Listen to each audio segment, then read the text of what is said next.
Assalamualaikum warahmatullahi wabarakatuh. Perkenalkan, nama saya Lija Wulandari dengan 2107083 dari kelas 3D Prodi PGSD.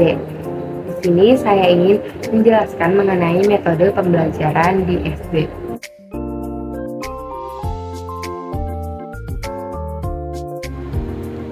Sebagai seorang guru, memang sebaiknya kita harus menggunakan metode pembelajaran yang tepat agar tercipta proses belajar mengajar yang efektif dan efisien.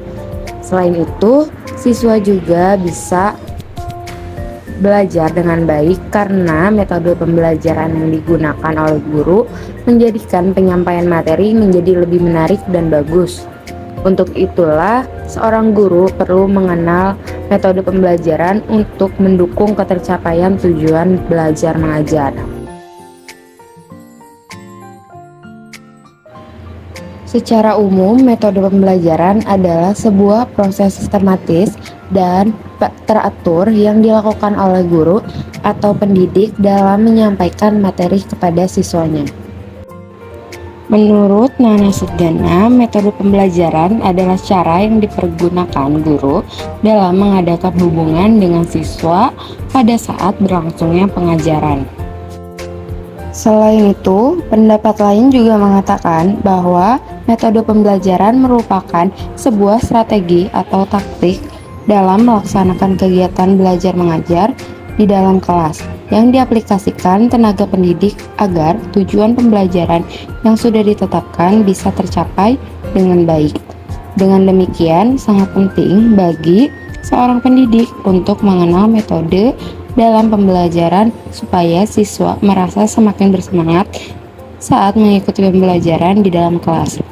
Selain itu, pemilihan metode yang tepat membuat siswa tidak cepat merasa bosan atau jenuh ketika mengikuti kegiatan belajar mengajar di dalam kelas.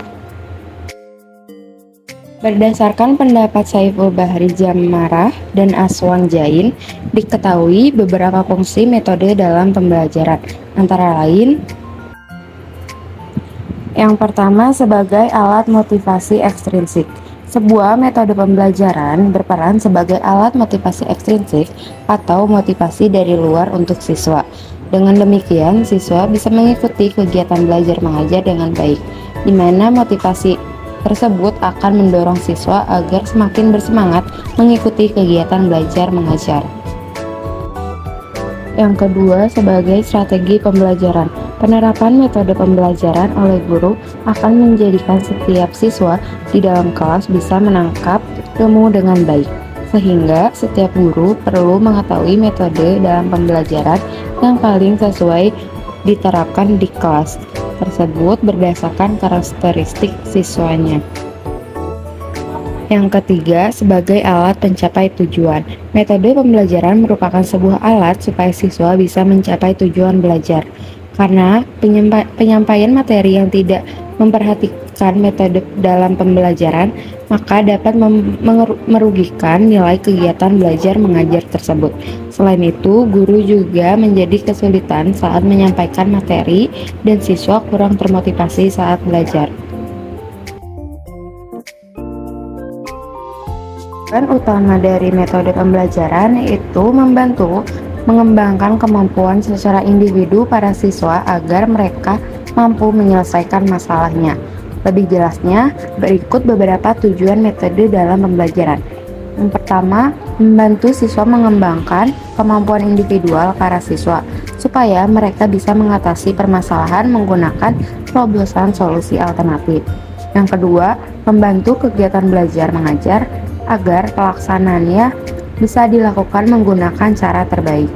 Yang ketiga, memudahkan dalam menentukan, menguji, serta menyusun data yang diperlukan sebagai upaya pengembangan disiplin sebuah ilmu.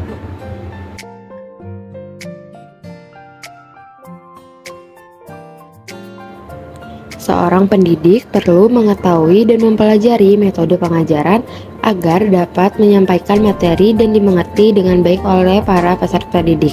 Metode pengajaran dipraktikkan pada saat mengajar dan dibuat semenarik mungkin agar peserta didik mendapat pengetahuan dengan efektif dan efisien. Berikut ini metode pembelajaran dalam proses belajar mengajar. Yang pertama yaitu metode ceramah. Sejak dahulu hingga sekarang, metode A1 ini memang dianggap sebagai metode paling praktis dan ekonomis. Namun, seorang guru harus bisa menggunakan metode ceramah secara menarik agar para siswa tidak cepat bosan. Yang kedua yaitu metode diskusi. Penerapan metode diskusi biasanya dilakukan dengan membuat kelompok diskusi yang bertugas membahas sebuah masalah. Yang ketiga ada metode demonstrasi. Metode demonstrasi merupakan metode pembelajaran yang dilakukan dengan cara praktikum agar siswa bisa melihat dan mempraktikkan secara langsung materi yang sedang dipelajari.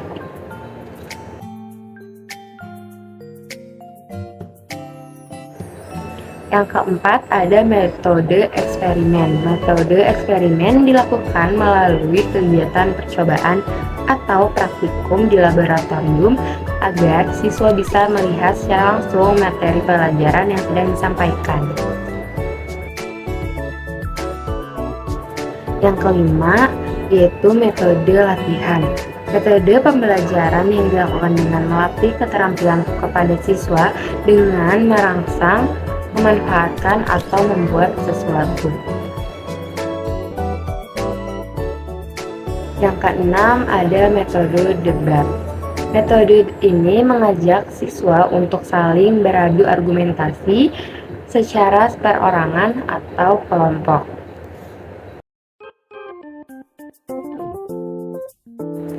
Yang ketujuh ada metode mind mapping.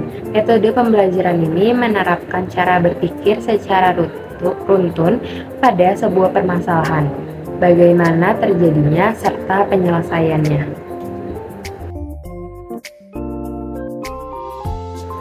Kedelapan ada metode tanya jawab. Pendapat Halimah yang terdapat dalam buku Nasution mengatakan bahwa metode tanya jawab ini merupakan metode atau teknik mengajar dua arah antara guru dan siswa maupun sebaliknya. Yang kesembilan ada metode pemecahan masalah atau problem based learning. PBL merupakan pembelajaran yang menghadapkan siswa pada masalah dunia nyata atau real world untuk memulai pembelajaran.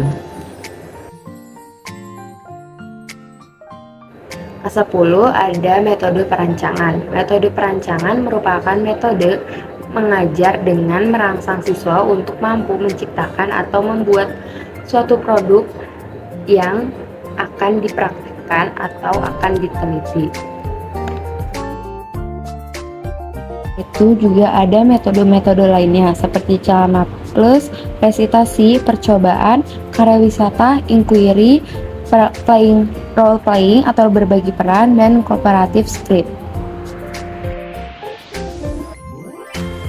Melalui penjelasan tadi, dapat disimpulkan bahwasannya melalui metode pembelajaran, siswa lebih senang dan bersemangat mengikuti kegiatan belajar di dalam kelas, sehingga materi yang disampaikan oleh guru dapat dipahami dengan mudah oleh siswa. Namun, agar berbagai manfaat metode pembelajaran bisa tercapai dengan baik, maka seorang guru harus memahami terlebih dahulu karakteristik siswanya. Dengan demikian, metode dalam pembelajaran yang digunakan akan tepat sasaran dan mendukung guru dalam kegiatan belajar mengajar.